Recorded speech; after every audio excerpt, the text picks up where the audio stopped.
Kevin Costner not being one of them, Kevin being a good guy. There were other people involved with that were not good guys to me. Once I said, hey, how about if we do this and that? Maybe we could do some things together. For years, Hollywood has been telling two completely different stories about Val Kilmer. One version painted him as a brilliant actor. The other painted him as difficult, demanding, and almost impossible to work with. But after Val's death in 2025, from leading man to mesmerizing character actor, Val Kilmer played it all, the Hollywood icon being remembered after dying of pneumonia at 65 years old. An old interview with Kurt Russell suddenly started making headlines again. And what Russell had to say completely challenged the narrative people thought they knew. So what was the truth about Val Kilmer? And why was one of his closest co-stars willing to defend him decades later? Setting the scene.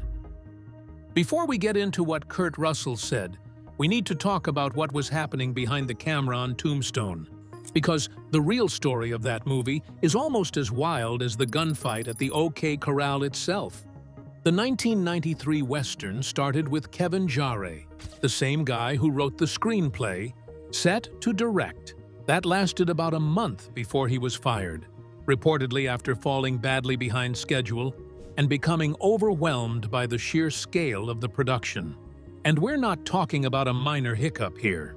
A month into shooting, sets built, cast assembled, cameras rolling, and then the director is gone. The production was in full-blown crisis mode. Someone needed to step in and take control. Fast. Enter Kurt Russell. Now Russell never took a directing credit on Tombstone.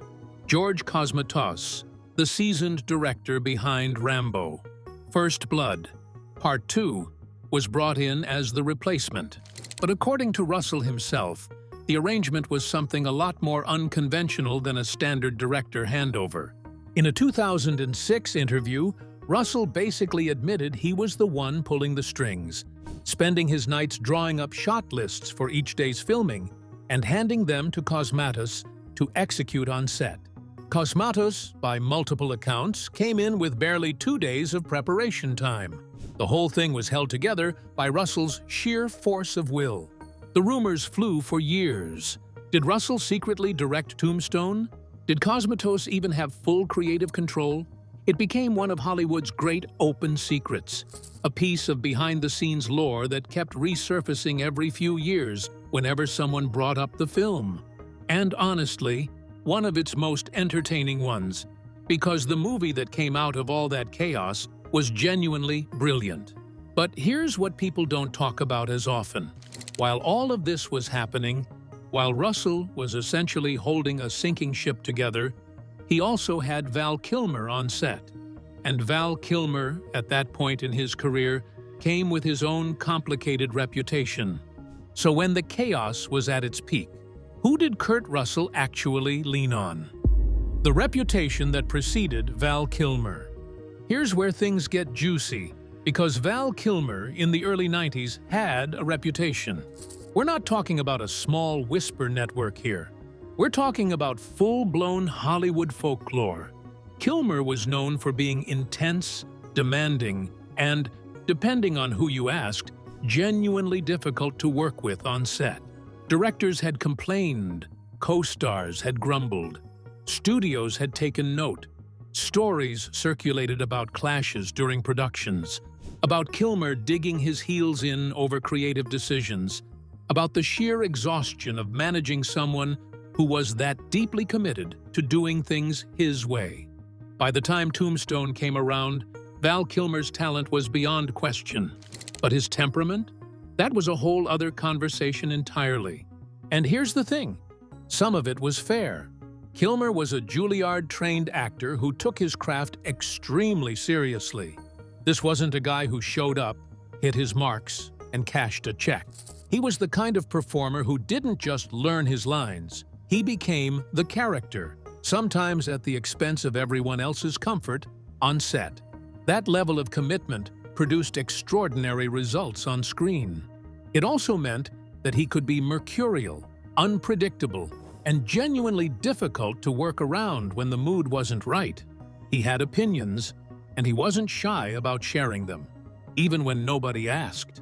So when you consider that Tombstone was a production that had already lost one director, was running on fumes, and was essentially being steered by its lead actor from behind the scenes, putting Val Kilmer in the mix sounds like a recipe for absolute unmitigated disaster.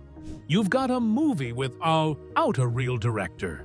You've got Kurt Russell carrying the creative weight of the whole production on his back.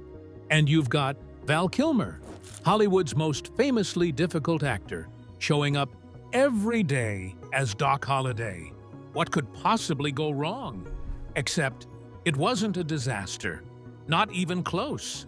So what actually happened when these two forces of nature ended up on the same set? The GQ interview that changed everything.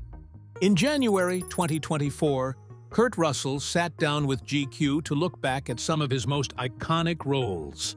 The interview was wide-ranging, decades of a remarkable career, from his early Disney days through to Snake Plissken, through The Thing, through all of it. But when the conversation turned to Tombstone, and specifically to Val Kilmer, Russell didn't dance around the question or give some carefully managed Hollywood non-answer. He addressed the elephant in the room head-on. Yes, he acknowledged, there had been plenty said over the years about Kilmer being difficult to work with. The reputation was out there, and everyone in the industry knew it. But then Russell flipped the script entirely. He told GQ that the two of them had a tremendously trusting relationship. Not complicated, not strained, not something they had to work around. Trusting. He went further. Russell said that working with Kilmer wasn't just manageable. It was genuinely great. The two of them were always thinking along the same lines during filming, in sync, on the same creative wavelength, always moving toward the same vision of what the movie needed to be and how to get there. For a production that was as chaotic and pressured as Tombstone, that kind of alignment between the two leads was, frankly, everything. And then came the moment that really made people sit up and pay attention. Russell said that what Val Kilmer did with the role of Doc Holliday was something that very few actors could ever come close to touching.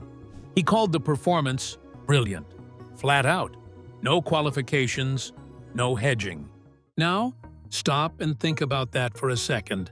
Kurt Russell has shared a screen with some of the most celebrated actors of the last 50 years. He knows what extraordinary acting looks like. He has the experience and the perspective to calibrate that kind of judgment. When a man like that looks back on a film made over 30 years ago and says his co-star's work was brilliant, that it's something very few actors could touch, that's not a throwaway line. That is a considered, deliberate statement from someone who was in the room, who watched Kilmer work every single day, and who understood exactly what it cost him to create one of the most iconic screen performances in the history of the Western genre.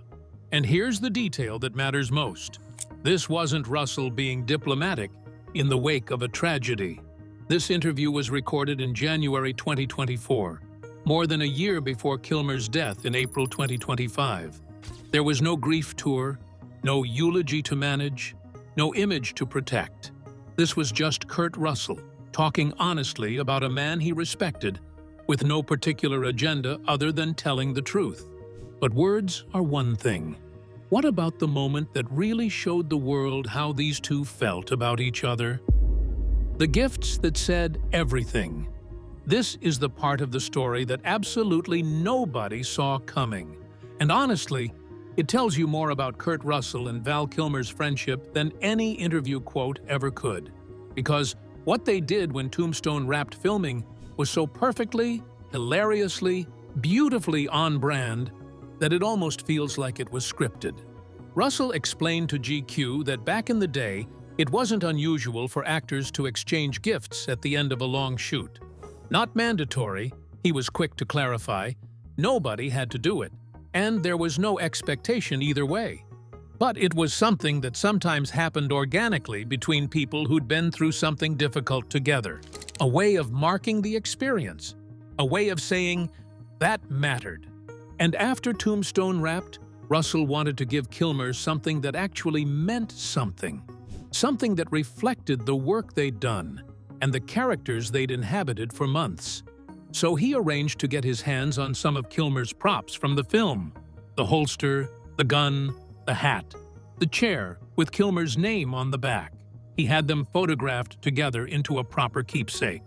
And then he added one final, gloriously dark touch.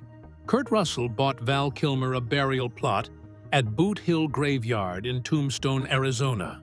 Yes, a burial plot at the actual Boot Hill, the same historic cemetery where legendary figures of the Old West are buried, the same place referenced throughout the film. Russell's reasoning was rooted entirely in character logic. Doc Holliday, he explained, was all about death. It was the thing that defined him, shadowed him, gave him his particular brand of fearlessness. He was a dying man who had nothing left to lose. And that's exactly what made him so dangerous and so magnetic. So what better gift for the man who played Doc Holliday than a plot in the most famous graveyard in the American West? It was funny. It was dark. It was perfectly calibrated to the character and the friendship. And Russell laughed, telling the story. But here's where it goes from funny to genuinely extraordinary. Unbeknownst to Russell, with zero coordination, zero discussion, zero knowledge of what his co-star was planning, Val Kilmer had also prepared a gift. And when Russell found out what it was, the symmetry of it probably stopped him cold. Val Kilmer had bought Kurt Russell an acre of land overlooking Boot Hill Graveyard. Think about that. Really think about it. Kilmer, who spent months playing a man whose entire existence was defined by death and dying, gave Russell land that looks down on a cemetery, the living man's view. Russell, who played Wyatt Earp, a man defined by survival and the pursuit of life, gave Kilmer a place in the ground. Neither of them knew what the other had done. Neither of them planned it together. They just each instinctively reached for the same symbolic contrast: death and life, the grave and the view above it, completely independently of each other. That's not a coincidence. That's two people who were so genuinely in sync, so deeply tuned into the same creative and emotional frequency, that they expressed their friendship in the exact same metaphor without exchanging a single word about it. Russell called it out in the GQ interview. That synchronicity, that moment of realizing they'd both arrived at the same idea from completely different directions. It's one of the most quietly perfect Hollywood stories you'll ever hear. And if you want proof that Val Kilmer felt exactly the same way about Russell, he literally said so on the public record. Val Kilmer's side of the story. This part of the story actually predates the GQ interview by several years, but it's essential context, because Kurt Russell wasn't the only one going on record about what they built together. Back in 2017, Val Kilmer wrote a lengthy post on his personal blog addressing something fans had been asking him about for years. The question of who really directed Tombstone had never fully gone away, and Kilmer decided it was time to lay it all out clearly. He wasn't cagey about it. He wasn't diplomatic. He just told the truth as he experienced it. Kurt is solely responsible for Tombstone's success, Kilmer wrote. No question. He described watching Russell sacrifice his own performance and his own energy to serve the film as a storyteller. Night after night, Russell was working on shot lists for the following day while everyone else slept. He was thinking about the movie as a whole, about the crew, about the production, while simultaneously trying to play one of the most iconic figures in American frontier history. Kilmer watched all of this happen in real time and was clearly moved by it. He said Russell put in the kind of effort and selflessness that very few stars, very few people would ever extend in that situation. He also made an important distinction that gets lost sometimes in the retelling. Kilmer was clear that Cosmatos did direct the film. The credit wasn't fraudulent, but it was Russell's creative investment, his relentless behind-the-scenes work, His refusal to let the production collapse under its own weight that turned Tombstone from a potentially troubled film into an enduring classic. Kilmer had nothing but admiration for that. Everyone cared, Kilmer wrote, but Kurt put his money where his mouth was. So here's what you've got. Two of the most acclaimed screen actors of their generation, each one independently, publicly crediting the other with making one of the most beloved westerns of all time. Kilmer saying Russell saved the film. Russell saying Kilmer's performance was something few actors could ever touch. Neither statement made in the context of grief or PR management. Both made freely, years apart, on the record. That's not spin. That's the truth, which makes what happened in April 2025 all the more devastating. The end of an era. On April 1st, 2025, Val Kilmer passed away at the age of 65. His daughter Mercedes confirmed the news to the New York Times. The cause of death was pneumonia. It wasn't entirely out of the blue, even if the loss hit hard. Kilmer had been dealing with serious health issues for years. He was first diagnosed with throat cancer in 2014, and while his daughter said he had eventually recovered from the disease itself, the treatments had taken an enormous and lasting toll on his body. He had undergone 2 tracheotomies, which significantly affected his ability to speak.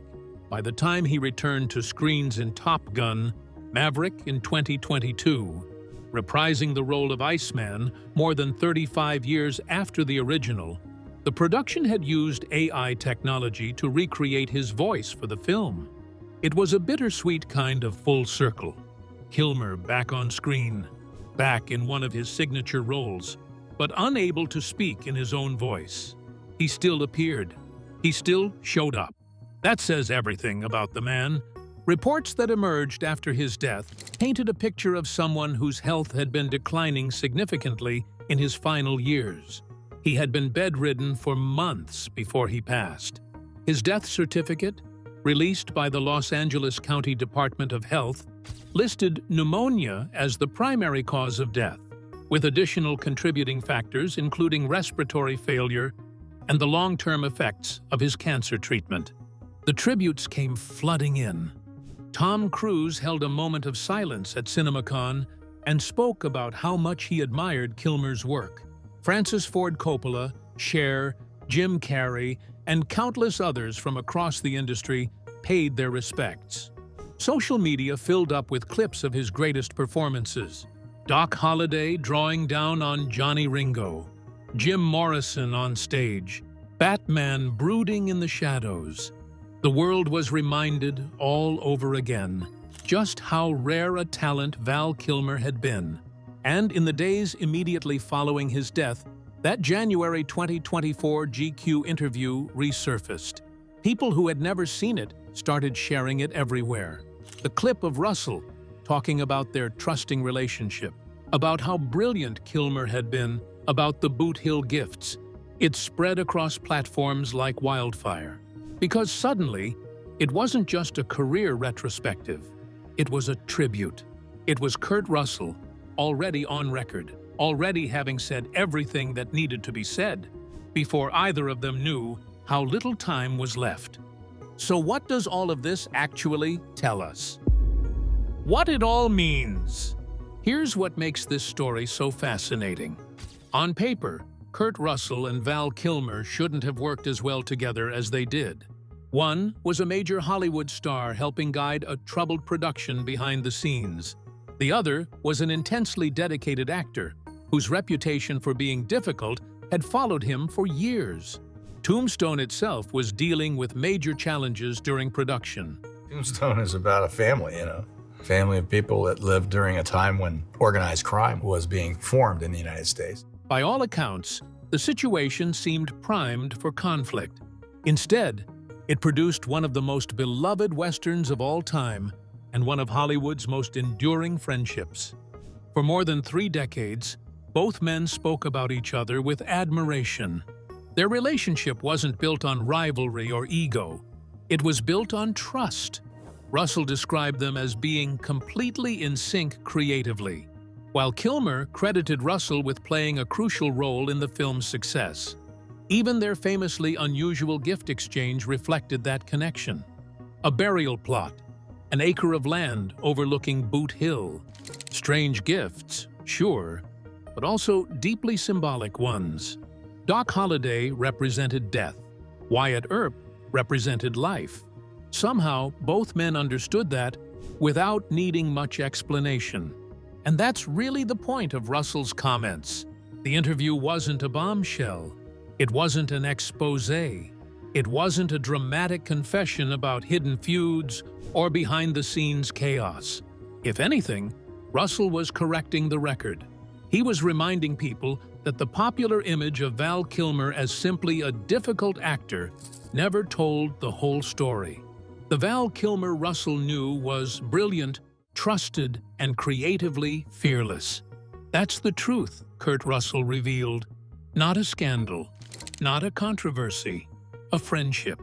And now that Val Kilmer is gone, that story may be one of the most meaningful parts of his legacy. And that right there is the real truth about Kurt Russell and Val Kilmer. Not a rivalry or production nightmare, not a story about two difficult personalities grinding against each other. A genuine, deeply human connection between two people who understood exactly what they were making together and were grateful for every bit of it. If this one got to you, drop a comment below and let us know. We want to hear it. What is your all-time favorite Val Kilmer performance? Is it Doc Holliday, Iceman, Jim Morrison? Let the debate begin. And if you're not subscribed yet, now is the time. Hit that button, because we cover the Hollywood stories that actually matter every single week. We'll see you in the next one.